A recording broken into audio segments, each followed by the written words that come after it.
Assalamu alaikum. My name is Sue Obeidi, and I am the director of the Muslim Public Affairs Council's Hollywood Bureau. And I am joined by Dr. Evelyn Alsultany, associate professor at USC's Dornsife College. We are here with Nida Manzoor, creator, director, and writer of We Are Lady Parts, which can be watched on Peacock. We Are Lady Parts is a bold comedy that celebrates the richness and diversity found in contemporary London. It explores the fundamental questions that we ask ourselves every single day. Who am I? Where and with whom do I belong? But ultimately, it's about women with real agency, forging their own lives and identities in a world that is determined to do it for them. Nida, we're so excited to be talking to you today. We love the show. We have watched it several times, binged watched it several times. And thank you and congratulations on the success of the series We Are Lady Parts. Thank you so much. That means so much to me. I'm so thrilled you liked it. And I want to chime in and also say how much I loved it. And the day that Peacock released it, I planned to watch one episode in the morning, but I ended up watching the whole thing in the morning. And then that evening, I made my husband sit down and watch it again. So I watched it, the whole thing twice in one day. And then Sue and I wrote an op-ed about it. We were so excited. And then I went to Spotify and kept listening to Bashir with the Good Beer because it cracks me up and it just makes me happy. So thank you. Absolutely. Thank you. Absolutely. And the poems in the series are amazing, very moving. The 9 to 5 song by Dolly Parton. I mean, I've never heard 9 to 5 sung that way, and that was so amazing. Congratulations and thank you is what I want to keep saying. Congratulations and thank you. We'll just start with a quick question just to rewind. Tell us about the inspiration and how you came up with We Are Lady Parts. Oh, absolutely. No, thank you so much for your kind words. It's so nice to hear it from both of you. Thank you. So the idea for the show, I think, came about because I was feeling a sense of frustration with the kinds of representation of Muslim women that I was seeing, and also that I was being asked to write. I'd had a few interviews as a new writer where I was being asked to kind of look at the sort of the tragedy of what it means to be a Muslim woman. I was being asked to write, things about like honor killing and forced marriages as though that was the norm, and the sort of the norm of experience. So I was very keen when I was sort of reflecting myself to create something that I felt could reflected who I was and the women I knew, and so that's when that kind of is what drove me to come up with the show We Are Lady Parts, and to think of these characters because it was so important for me to write a show that showed a kind of a breadth of Muslim women expressing themselves differently, but none of whom are having a crisis of faith. I wanted to show them with joy and humor, but also with kind of complexity and darkness as well. So that's what the show allowed me to do. And I feel so lucky that I was able to make it. Well, we're so lucky that you did make it, so thank you for that.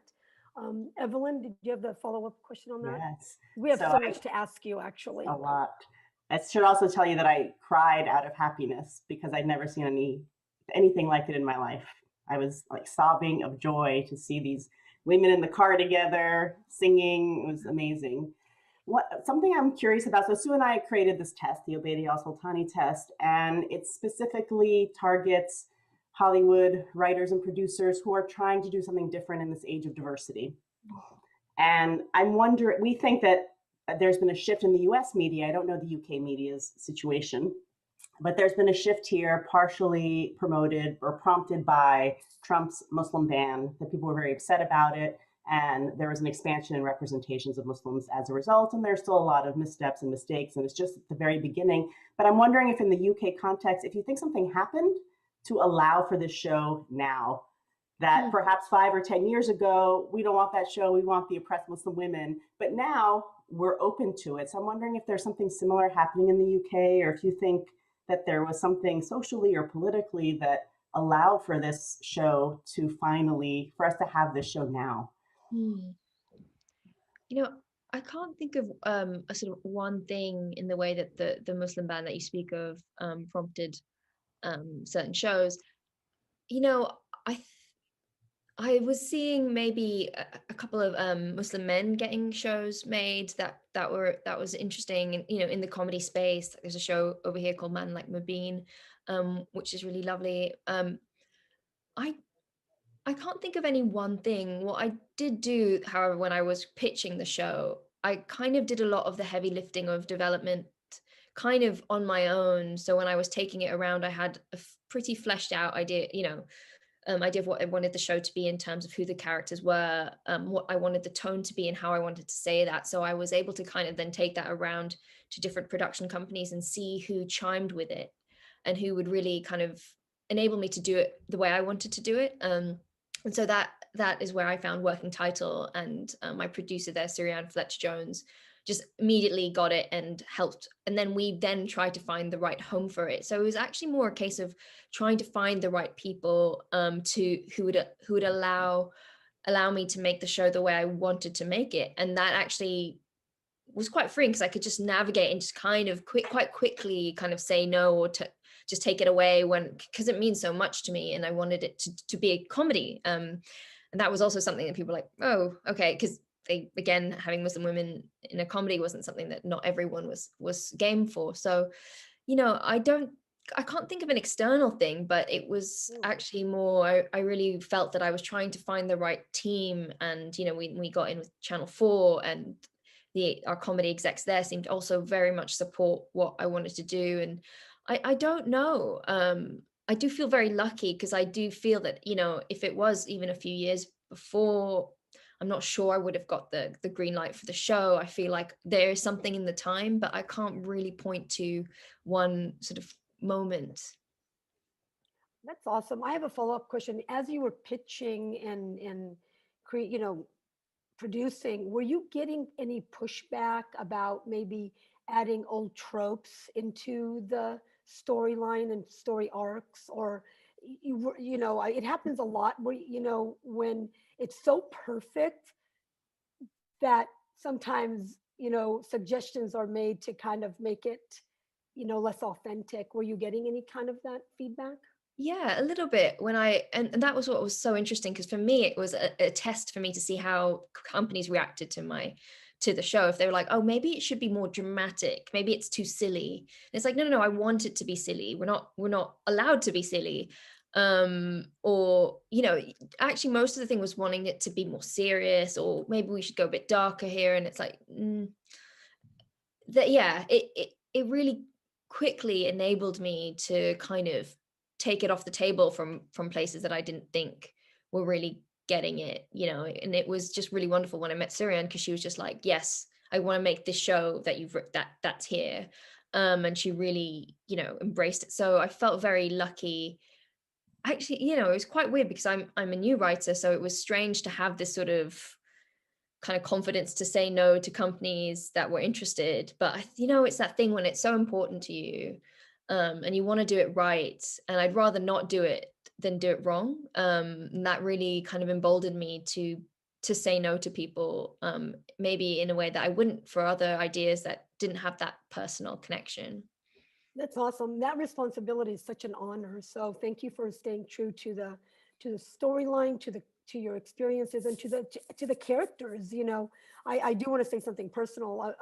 Growing up in LA, my family was one of the first families that opened up a halal meat shop here, and actually in Orange County. And I was Syra. I was the one, cutting, it was chicken, halal chicken, but with my dad and mom, so it is so authentic. And thank you for staying true to it. Really appreciate it. Thank you. So I want to take you through the 5 criteria of our test. And I want to preface by saying your show doesn't need a test, but it's instructive for others. And I'm a professor, so, the lesson for others to learn, because we are far from getting to the point where we don't need tests and criteria and suggestions. And so the first of our criterion is to move away from old tropes, because we've noticed there's a tendency that even writers and producers who are trying to do something different will recreate the terrorist story, but in a new way. Or let's not do terrorism, we're going to do exoticism. We're going to remake Sinbad. And so one of our suggestions is to move away from that. And it seems that what's so powerful about We Are Lady Parts are the universal themes. And so I was wondering if you would talk about that perhaps that is instructive for people who want to do better representations of Muslims, to think about universal themes. So in this case, these women, their agency, trying not to be who other people want them to be, but finding out their own voice and who they are. Mm. No, yeah, absolutely. You know, I really wanted their faith to be just an aspect of who they were, not their defining characteristic.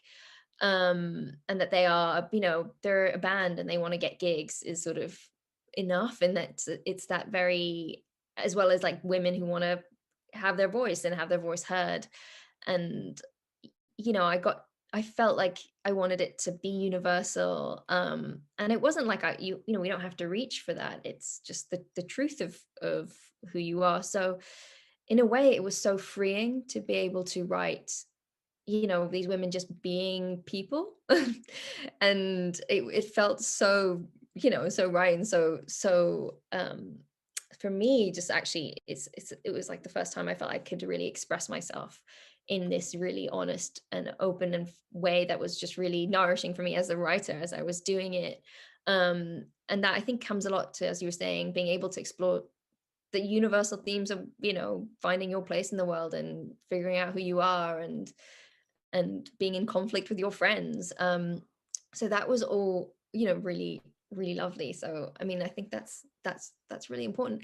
But, you know, having said that, you know, if we do see characters can have a crisis of faith, but it's just making sure that that isn't everything, I suppose. Yeah.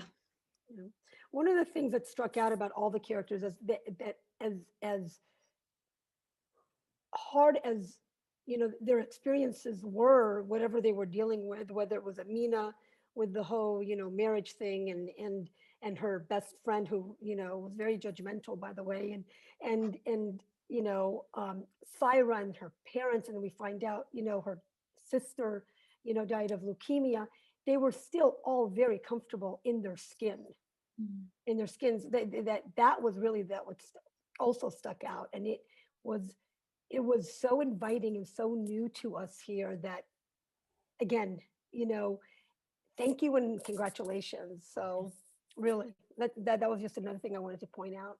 And Oh, we can identify with all the characters. When we were writing the op-ed, Nida, we were saying, should we add who we identify with the most? And we couldn't, you know, nail one character. I mean, I think I'm Syra, we couldn't really decide because we all there's something in all of that, you know. Yeah. oh. Anyway. Thank you. I mean, it's really interesting what you say about sort of inhabiting their own skin. I also, one of the things I realized when I look back on it, what I was doing is wanting to show these women in different spaces, and like, and also spaces we don't often see them in. And there's something about, you know, seeing these Muslim women doing a gig in a pub or being out in the countryside, you know, where oftentimes it doesn't feel like that's where we belong or we should be, and allowing these women to be wherever they want to be. And again, that was something that I realized is quite important to me just as a writer, when I feel my own discomfort in certain spaces, when I feel like, you know, maybe this space isn't for me, and, you know, through the characters allow them to own different spaces that sometimes we internalize as not being our own. Evelyn and I talk real, and I know we're going to get to the second criterion, but Evelyn and I talk a lot about the conflation of culture and the faith itself, and how much baggage we bring along of culture, because a lot of it is culture that, like you said, we, you know, are conscious of where we are, because sometimes Muslim women aren't meant to, you know, or any Muslim, or, you know, is meant to be at a bar, for example. But the reality is that's where sometimes our friends hang out, you know, and you know, so that was so authentic as well. Yeah. I'm going to skip to our third criterion and then I'll get back to the second, because you were talking about characters who are not defined by religion, and that's one of our criterion. Since there are so many characters, it's as if there's a lack of imagination to think about Muslims beyond religion and having religion just be one part of who you are. And what I really loved was Mumtaz as a niqabi. She's an incredible character. We never even get to see her face. And I also love Amina's parents and her mom, who is not pushing her to get married and wants her to enjoy her life. So such refreshing portrayals. I was wondering if you could talk more about Mumtaz in particular, and about, perhaps the parents or any of the other characters, and how you went about portraying them. Absolutely, yeah. Mumtaz is a character very close to my heart. I was inspired by this Niqabi artist who I spoke to quite a lot as I was sort of coming up with the character. And I just said to her, like, part of me really wants to we don't really see her, because I want the audience to be able to fall in love with her and not be like, you need to be uncovered for me to connect to you. It's like, no, she can wear whatever she wants to wear, and because of what she's saying and who she is, you will connect to her, and to kind of explore that. And that was something that I discussed with this artist, and it's felt like such an exciting thing to bring to the screen, as well as her being sort of the backbone of the band, who sort of leads them to their ultimate success and brings them back together. So it was really, for me, exciting to get to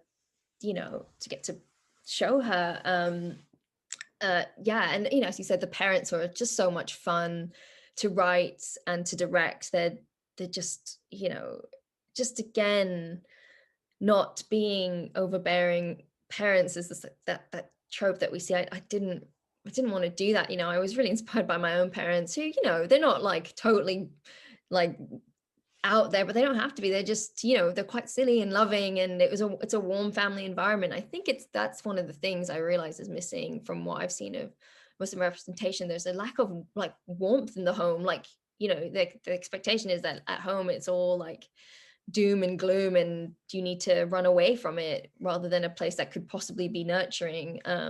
So that's really something that I was keen to show. I just want to jump in with one of my favorite lines with the parents, because they definitely shatter stereotypes, right? Mm-hmm. When the father said something like, when she threw the poster of Don McLean in the trash, and then he was saying something like, it could be argued that it's haram to throw, Don McLean in the trash. That was classic. And then there was a show in the 80s in America called Home Improvement with Tim Allen, and there was a neighbor. And we never saw the neighbor's full face, because the neighbor was always covered by the fence. And so Tim's character would, so what you did with Mumtaz was just literally like it was just for those who lived in that era and know what I'm talking about, know that we fell in love with the neighbor without knowing what he looked like, without really seeing his, the exterior. So, again, great job on that too. I love Home Improvement. Okay, so you do know the show. Okay, I was wondering if you were too young to know the show, but that's good. Okay. Mumtaz is amazing. I think it's so groundbreaking. I don't think we've ever seen anything like that before. And I want to know, like in season 10, will there be a big reveal? That's what I want to know. Consider it. Maybe, or you'll have to. You never know. Yeah. So our second criterion is to have a Muslim identifying writer on the staff. You are the lead writer, so clearly that was done. But one of the things we're trying to encourage in the industry is not just to tack on a consultant at the end, but to have someone as part of your team, as that can really enhance the process and the outcome. And so I'm wondering what your team was like. Yeah, so I had a writer's room not in the sort of traditional American sense. It was a sort of 2-day writer's room where I brought in, there was a group of Muslim writers, not Muslim, non-Muslim, but like different backgrounds, poets, artists, basically writers who essentially are my peers, or people who whose work I really admire, to sort of talk about the characters and really kind of, I'd written the storylines out and just really discussed these storylines with these other creatives who are from that background. So it was like it was only a couple of days, because but it was also just a really kind of nourishing and lovely environment to be in, and to allow them to kind of discuss the characters with people who are like me. And it kind of empowered me in a way, because I knew with series 1 that because of, it's quite short, 6.5 hours, and I was very much kind of finding my feet with what I wanted to say, that I would write the show. But then to have that opportunity to talk it through with other sort of young Muslim writers was really cool.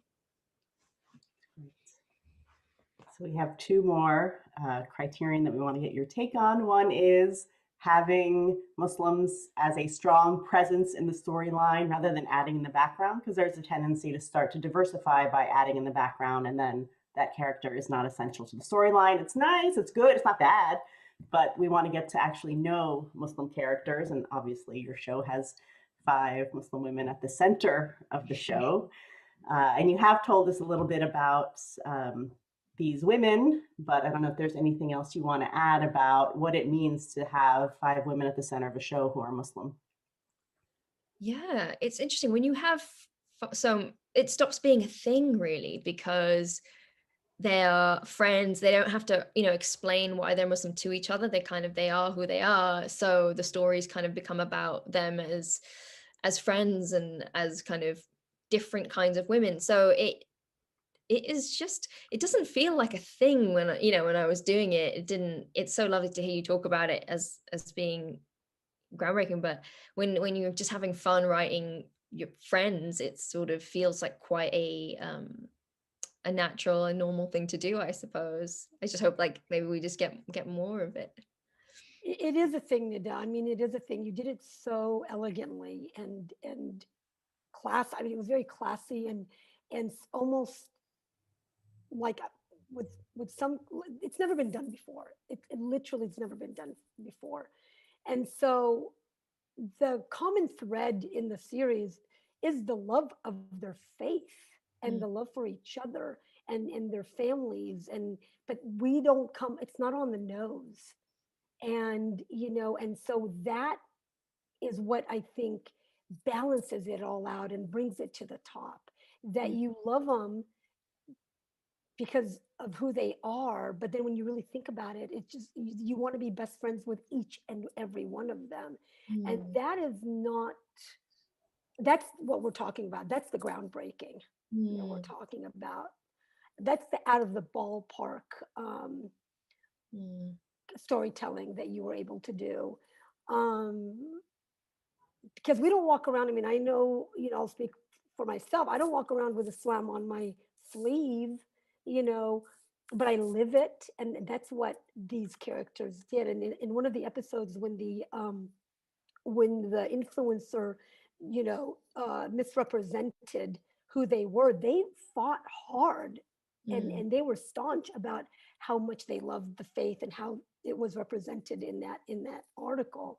So anyway, I just want you to know that that was no small thing. And so again, I just need you to know that. Thank you. And to have Noor, the friend, be the one that's more observant and following certain rules, and then Aisha's queer, and it's just not a big deal. It's just, of course, some, sure, one out of a bunch are queer. So it's just such a refreshing, the whole thing is a refreshing portrayal.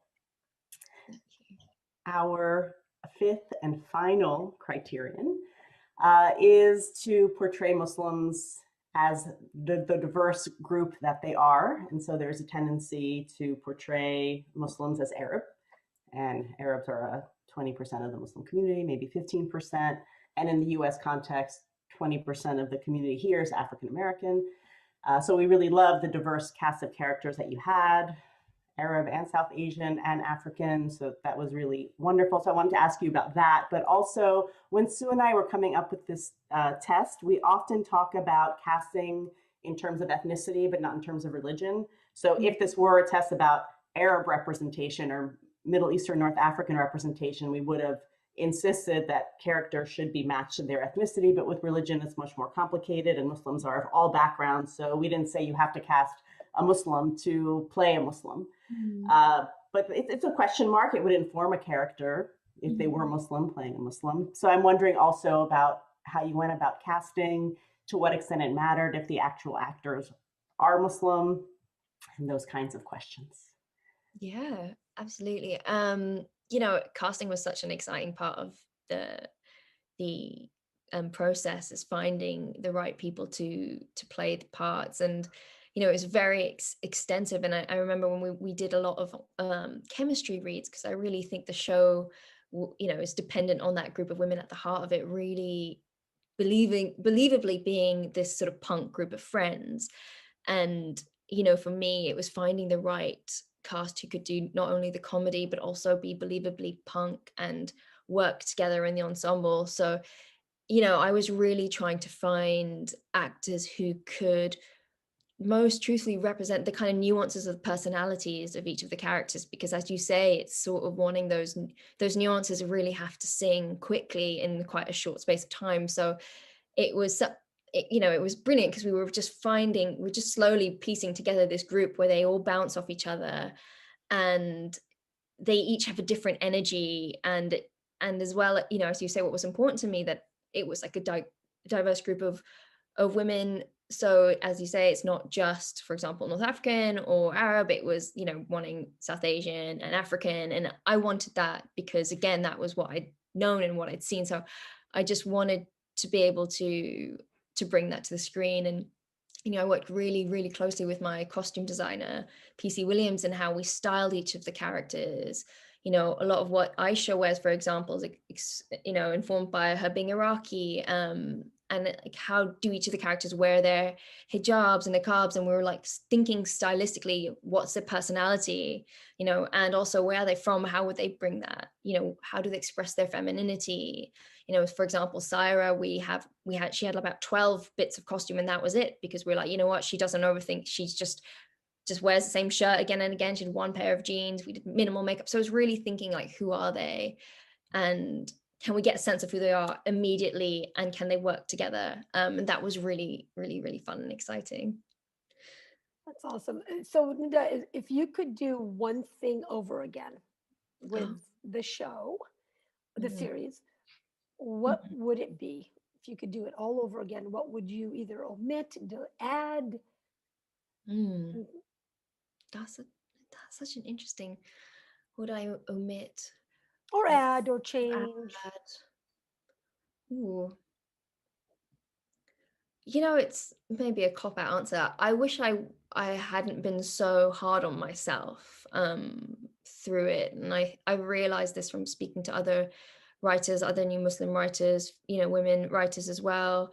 This kind of, you know, we feel this burden of responsibility and we carry it, and it sometimes can be you know, debilitating when you're trying to write something and you're worried constantly about, are you doing it wrong, are you not quite getting it, could you be doing it better? And I was quite tough on myself at times, to the point where I'd not write for a few days because I would be so racked with worry of messing it up, because I feel like, you know, we are creating art at a time where the culture will come down on you.